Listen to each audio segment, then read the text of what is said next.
તો પકોડા તળવા ચાલુ થઈ ગયું છે આપણા ઘરે. મસ્ત પકોડા તળે છે ભાઈ. જો ગાઈસ પકોડા મસ્ત જેવા બને રહ્યા હે. વાહ ભાઈ વાહ. વાહ અલ્પેશ વાહ. કારીગર બોલી જો ખરેખર કારીગર બોલી. Hello guys, good morning, welcome to my channel vlogs. I hope તમે બધા મસ્ત છો અને સ્વસ્થ છો. તો ગાઈસ આજે આપણે લાભ પાંચમ છે અને આજે સોસાયટીની બહાર આપણે ગોગા મહારાજનું મંદિર છે એ જગ્યાએ આપણે આશીર્વાદ લેવા માટે જવાનું છે ગોગા મહારાજના. અને દિવાળીના બધા તહેવારો આવી ગયા અને હવે આપણો આ લાસ્ટ તહેવાર છે લાભ પાંચમ, એ પણ મનાવી લઈએ અને પછી આપણે લાગવાનું છે ધંધે. આટલા દિવસ તો આપણે મોજ કરી, 5 દિવસ 10 દિવસ આપણે મોજ કરી, જલસા કર્યા, મીઠાઈઓ ખાધી, ફટાકડા ફોડ્યા, કપડાં પહેર્યા, ફરવા પણ ગયા, મળવા પણ ગયા બધાને ઘરે. તો ગાઈસ હવે બધા તહેવારો પતી ગયા છે અને હવે આપણે કામ ચાલુ થઈ જવાનું છે કાલથી, છઠથી. તો આપણે કાલથી જોબ પર જવાનું છે. આટલા દિવસ તો ઘરે રહ્યા, હવે જોબ પર જવું હોય એટલે બહુ આમ કે કંટાળો આવે કે જોડે જવું જ નથી, ચાલશે પણ તોય તો જવું તો પડશે, ધંધો કરવો પડશે. અને ભાઈને ઘણું બધું કામ છે આજે, તો બજારમાં જવું છે, થોડું કામ છે. ભાઈને કોઈક સ્પોર્ટમાં વસ્તુ લાવી છે, ભાઈને કોઈક નાઇટી અને ટી શર્ટ લાવવાનું છે, તો માર્કેટમાં પણ જવું છે અને દર્શન કરતા આવીએ. તો ભાઈને પૂછી લે કે કઈ જગ્યાએ જવાનું છે. જો એને જવાનું તો કહેતો હતો કે મારે બોમ્બે જવું છે, પરીક્ષા આપવા માટે જવાનું છે બોમ્બે, પેલી બાજુ કાલુપુર. તો ગાઈસ આપણે હવે આપણને લઈ જાય તો સારું છે, તો આપણે પણ ભેગા ભેગા જતા રહેશું બોમ્બે દેખવા માટે. કારણ કે મેં તો ફર્સ્ટ ટાઈમ બોમ્બે જોઉં છું, મેં તો કોઈ દિવસ બોમ્બે જોયું જ નથી. અને આપણે મોકો મળે વળી ભાઈ જાય ભેગો ભેગો જતા રહીએ 2 જણા, તો મને લઈ જાય તો સારું કહેવાય. તો ભાઈને પૂછી લે કે કઈ જગ્યાએ એની પરીક્ષા છે, શું છે. અને એને વાંચવાની તો તૈયારી બધી થઈ ગઈ છે ને વાંચવાનું સ્ટાર્ટ પણ કરી નાખ્યું છે ભાઈએ. ઘરે તૈયારી ચાલુ થઈ ગઈ છે અને એને દોડવાની પણ રનિંગ ચાલુ કરવાની છે 2 દિવસ પછી. તો ભાઈને ચલો પૂછી લઈએ. મસ્ત સવારમાં નાહી ધોઈને રેડી થઈને અને અમારે ટેબ્લેટ આવી ગયું છે ભાઈના હાથમાં, એટલે ગમે તેમ ટેબ્લેટ જોવાનું. તો ગાઈસ તમે બ્લોગની અંદર જોયું છે કે ભાઈ અમારે રાતે તો એટલો બીઆઈ છે એટલે વાત છોડી પડે, દાડે શેર એટલે રાતે શિયાળ. આ ભાઈ એવા છે અમારે. શું કેવું કિરણ? રાતે બીક લાગે બહુ પહેલે. તો ગાઈસ આપણે અલ્પેશને પૂછી લઈએ. ભાઈ કઈ જગ્યાએ જવાનું હોય તમારે પરીક્ષા આપવા માટે? પરીક્ષા મારે મહારાષ્ટ્ર જવાનું છે, મુંબઈ અને પુણે અને કાલુપુર. આ 3 જગ્યાએ સેન્ટર છે. આપણા 3 જગ્યાએ આપણે જવાનું છે. એ ત્રણ જગ્યાએ પરીક્ષા છે? ના, પરીક્ષા તો એક જ જગ્યાએ છે પણ 3 સેન્ટર ઉપર થઈને જવાનું છે. ડોક્યુમેન્ટ વેરિફિકેશન કરાઈ પછી અહીંથી મહારાષ્ટ્ર જઈશું, મહારાષ્ટ્ર થી પુણે ને પુણે થી કોલ્હાપુર જઈશું. કોલ્હાપુર છે અને સેન્ટર અમારું કોલ્હાપુર છે, મેન સેન્ટર. તો મને લઈ જાવ કે નહીં લઈ જાવ ભેગા? મારે આવું છે. જઈએ. તો ગાઈસ આપણે અલ્પેશને નાઇટી ટી શર્ટ લેવા માટે જવાનું છે. તો હું તો મને લઈ આવજે નાઇટી ટી શર્ટ, મારે પણ લાવી. ગાઈસ મારે લઈ ભાઈ નાઇટી ટી શર્ટ છે પણ બે બહુ જૂની છે. હવે ભાઈ વળી કદાચ લઈ આવતો હોય, દયા ખાતો હોય, આપણા ગરીબ માણસો ઉપર દયા ખાય, લઈ આલે તો વળી બધા કદાચ સારું જલસા પડી જાય આપણે. શું કે ભાઈ? તો ગાઈસ આપણે મમ્મી ગઈ છે કામ પર અને મમ્મી જમવાનું બનાવી ગઈ છે પણ ખાલી રોટલી જ બની ગઈ છે, સબ્જી તો બનાવી નહીં. તો સબ્જી આપણે ઘરે બનાવી નાખશું જાતે. ભાઈ સબ્જી બનાવશે. શું બનાવશે ભાઈ સબ્જી? હજી તો કઈ પાકું છે નહીં, ફાઇનલ તો બનાવીશું, ના તો પછી ઘી ને રોટલી ખાઈ લઈશું. એ સાચી વાત છે. તો ગાઈસ હવે આપણે નીકળી ગયા છે ઘરથી ડીસા જવા માટે. અને આજે તો બાઇક લઈને જતા નહીં, બે ભાઈ રિક્ષામાં જઈએ. હું ખરેખર રિક્ષામાં જવાનો આનંદ અલગ જ છે. રિક્ષામાં બેસી જવાની મજા આવે. શું કેવું? રિક્ષા બેસી જવાની મજા આવે. ચાર્યું આપણે ગોગા મહારાજનું મંદિર. તો અલ્પેશ પહેલાં દર્શન કરી લે મસ્ત. ટંકુરી વગાડ છે અલ્પેશ, ટંકુરી વગાડ છે અલ્પેશ. આજ તો લાભ પાંચમ છે એટલે ગોગ મહારાજના દર્શન કરી લઈએ. જય ગોગ મહારાજ. લાજ રાખજે મારા બાપા, હવનું સારું કરજે પછી મારું સારું કરજે. શું કેવું ભયા તારું?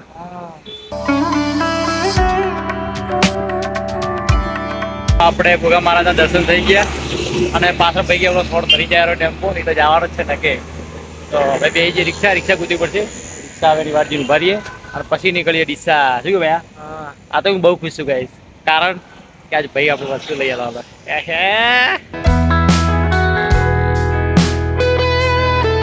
અમે દુકાનમાં આવી ગયા અને જેવા દુકાનમાં એન્ટ્રી કરીને જે પહેલી નાઇટી બતાવી ને એ જ ભાઈને પસંદ આવી ગઈ. તમે જુઓ, આવી નાઇટી લેવી હતી અને ભાઈને બતાવજો ભાઈ કેવી ડિઝાઇન જોતી તારે. આવી ડિઝાઇનની નાઇટી જોતી હતી. ડિઝાઇન બતાવ, ડિઝાઇન. આવી ડિઝાઇનની નાઇટી જોતી હતી, ભાઈને પસંદ આવી ગઈ. ફાઇનલ પસંદ આવી ગઈ કે બીજા કલર જોવી હજી અંદર? તો ગાઈસ બીજા કલર પણ આવીએ ઘણા બધા. ભાઈને અમે નાઇટી ટી શર્ટ લઈ લીધું. ભાઈ થેલી બતાવજે. નેટ ગાઈસ પસંદ આવ્યું. હવે હવે હજી બૂટ લેવાના છે. હવે બૂટ ક્યારે પસંદ કરશે ખબર નહીં. ચલો દુકાને તો આવી ગયા બૂટની, બૂટ દેખી લઈએ.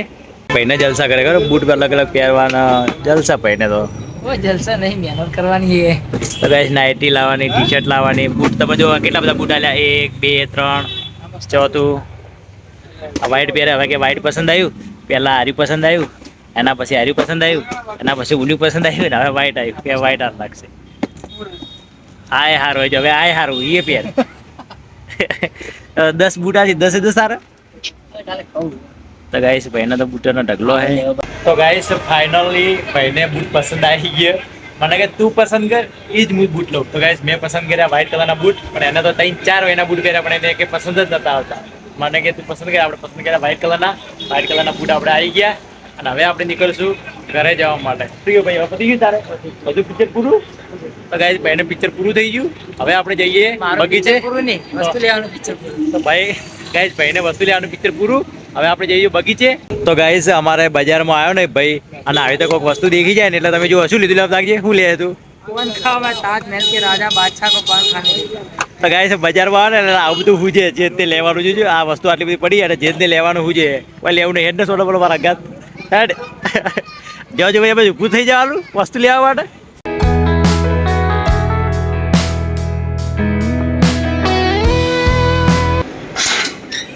ઓહો કીરું એ કીરું ગાઈસ કીરું તો હુઈ ગયો હે. તો ગાઈસ જિંદગીમાં બધાને આરામ છે પણ ખાલી મારે એકલાને આરામ નથી અને મારે જિંદગીમાં ચેન નથી. બહુ દુઃખ છે આપણે તો. ભાઈએ ફાઇનલી એની જોડી પહેરી લીધી એ પણ જોરદાર લાગ્યો. નાઇટી ટી શર્ટ ને શૂઝ ને ઇન્ડિયન આર્મી. હા તૈયારી માટે તો તૈયાર થઈ ગયો ભાઈ. શું વાત છે, મસ્ત લાગ્યો ભાઈ તને?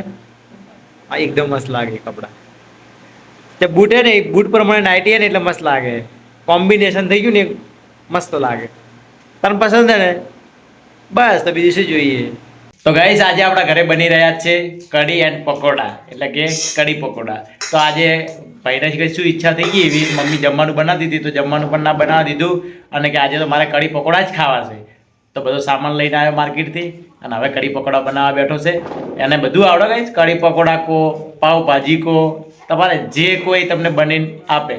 અને એને ફેવરેટ છે દાળ બાટી. દાળ બાટી તો આખી અલગ જ બનાવે અને ખાવાની પણ મજા આવી જાય. તો ગાઈસ ભાઈ કઢી પકોડા બનાવે છે અને એની રેસીપી કેવી એ તમે વ્લોગમાં દીખજો. મસ્ત રેસીપી અને વઘાર બધું મસ્ત કરે. જો આપણે માર્કેટમાં નાસ્તો કરવા ગયા હોય ને એવી ફિલિંગ આવે બાકી. તમારે કિરણ કોક કે શું કહે એલા? પેલા આપણે ગાધા નહીં જેવા બને છે આ ટેસ્ટ કરશે હારા હશે ખાવાનું કોઈ નહીં. જોઈ શકો છો આપણે મરચા કટિંગ થઈ ગયા છે અને પાલક પણ કટિંગ થઈ ગયું છે અને આ બેઠા આપણે કારીગર. તો ભાઈ તમે કઈ જગ્યાએ આ બધું વસ્તુ શીખ્યું એ બનાવતે? તમે કોઈ જગ્યાએ ચોપડીમાં વાંચો છો કે તમે જો રેસીપી શીખવા ગયા છો કે કોઈ રસોડામાં કોમ કરવા ગયા છો? તમે બધું આ નોલેજ ક્યાંથી છે? તમે બધી આ બધું વઘાર કરતા ક્યાંથી આવડે છે? તમે કઈ જગ્યાએ શીખ્યું તમે બધું? ભાઈ જવાબ હાલો. તો ગાઈસ તમે જો આ માસૂમ શકલ દેખો તો ને, માસૂમ નથી, આ બહુ ખતરનાક શકલ છે. આ શકલ બધું જ આવડે બનાવતો, તમે જે બનાવો એવડે. તો આપણે હવે કઢી પકોડા બનાવવાની તૈયારી ચાલુ થઈ ગઈ છે અને અહીંયા આપણે પકોડાનો લોટ પણ મસ્ત બાંધી નાખ્યો છે અને આ બધો મસાલો આવી ગયો છે પકોડાનો. અને આ મરચાં મસ્ત ભાઈએ કટિંગ કર્યા છે તળવા માટે અને અહીંયા તેલ પણ ગરમ થયેલું છે પકોડા તળવા માટે. અને આ આવી ગયા આપણા રસોઈઓ. વાહ વાહ. તો ગાઈસ મસ્ત કઢી પકોડા બનવાના છે આજે. તો પકોડા તળવા ચાલુ થઈ ગયું છે આપણા ઘરે. મસ્ત પકોડા તળે છે ભાઈ. જો તમે કેટલા મસ્ત પકોડા તળાયેલા છે ગાઈસ. વાહ ભાઈ વાહ. વાહ અલ્પેશ વાહ. કારીગર બોલી જાઓ, ખરેખર કારીગર બોલી જાવ. ચાલો ગાઈસ આ મસ્ત પકોડા બન્યા થઈ જુઓ ખાલી. વાહ ભાઈ વાહ. કઢીનો વઘાર થયેલો છે. કઢી બને છે મસ્ત સ્વાદિષ્ટ. તો બધો અંદર નાખે છે વસ્તુ ભાઈ. અને આ મેન કઢીનું વસ્તુ છે એ કઢીનો વઘાર થયો. તો ફાઇનલ ગાઈસ આપણે કઢી પકોડા તૈયાર થઈ ગયા છે. આ રહ્યા પકોડા અને આ રહી કઢી મસ્ત. અને અહીંયા મરચાં પણ તળ્યા છે, ડુંગળી પણ આવી ગઈ અને ગરમ મસાલો પણ આવી ગયો અને પાવ પણ આવી ગયા અને સાથે સાથે દૂધ પણ મમ્મીએ ગરમ કરીને લાવી દીધું. અને આ રહ્યા અમારા કઢી પકોડા બનાવવાવાળા ભાઈ. તો ગાઈસ અમારે ભાઈ અલ્પેશ જમવાનું બનાવે ને ત્યારે જમવાની એટલી ઉતાવળ હોય ને વાત છોડી મેલો. પણ એમ કે એટલી મસ્ત જમવાનું બનાવે ને, હોટલ જેવું જમવાનું બનાવે. અને નાસ્તો બનાવે કોઈ બી તો એમ કે બહાર આપણે નાસ્તો કરવા જઈએ એવો જ નાસ્તો બનાવે મસ્ત. તો ગાઈસ મને તો બહુ મસ્ત ઈચ્છા છે કઢી પકોડા ખાવાની. તો હું ભાઈ ચલો કઢી પકોડા ખાઈ લઈએ અને એન્જોય કરી લઈએ. ભાઈએ આજે તો મસ્ત કઢી પકોડા બનાવ્યા હતા અને જમવાની મજા આવી ગઈ આપણને આજે. આઈ હોપ તમને આજનો વ્લોગ પસંદ આવ્યો છે. પસંદ આવ્યો તો લાઈક કરજો, ચેનલ પર ના તો સબસ્ક્રાઈબ કરી દેજો. અને કાલે મળીશું ફરી નવા એક વ્લોગ સાથે. તબ તક બાય, ટાટા.